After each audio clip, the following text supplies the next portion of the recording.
Calaroga Shark Media.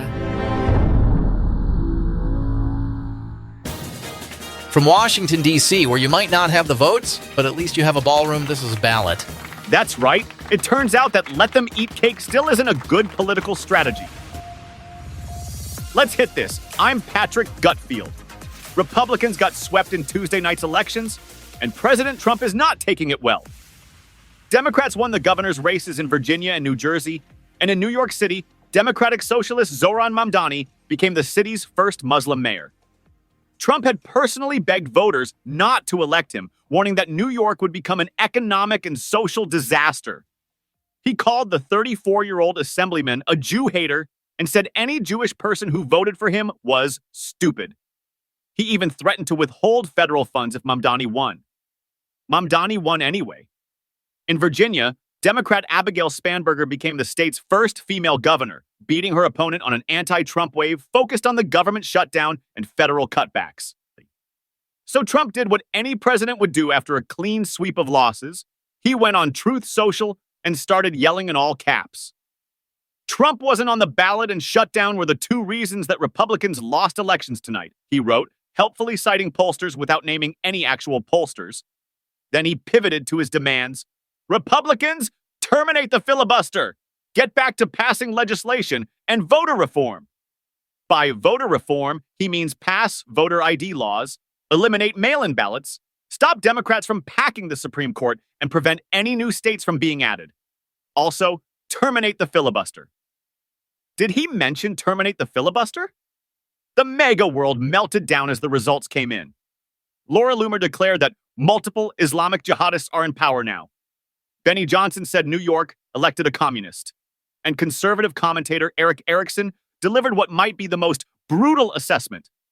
Trump cannot turn out the vote unless he is on the ballot, and that is never happening again.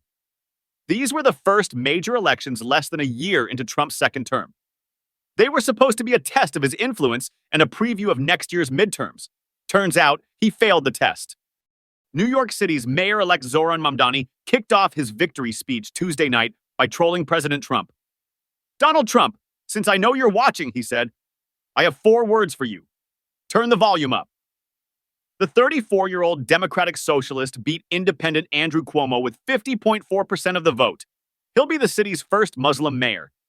Trump had called him a communist and endorsed Cuomo, who once resigned as governor in disgrace. That didn't work out. Mamdani didn't hold back. He called Trump a despot and said New York, the city that gave rise to Trump, can show the nation how to defeat him.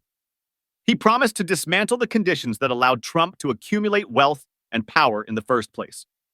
This is not only how we stop Trump, Mamdani said, it's how we stop the next one. Then he laid out his agenda. Hold bad landlords accountable, end corruption that lets billionaires evade taxes and exploit tax breaks, and stand with unions. When working people have ironclad rights, he said, the bosses who seek to extort them become very small indeed. Mamdani was born in Uganda, moved to South Africa, and came to New York when he was 7. MAGA tried to weaponize that background during the campaign. He addressed it directly.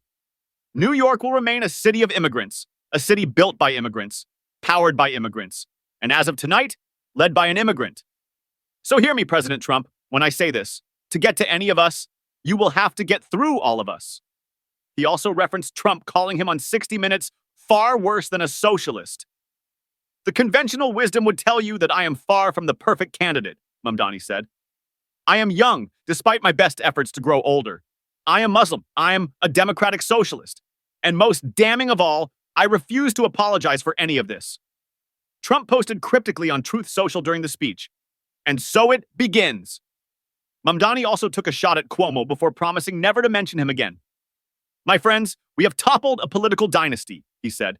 I wish Andrew Cuomo only the best in private life, but let tonight be the final time I utter his name. During his concession speech, Cuomo congratulated Mamdani. His supporters booed. Cuomo stopped them. No, that is not right, and that is not us, he said. Tonight was their night, and as they start to transition to government, we will all help any way we can. That might be the most gracious Andrew Cuomo has ever sounded. Losing will do that to you.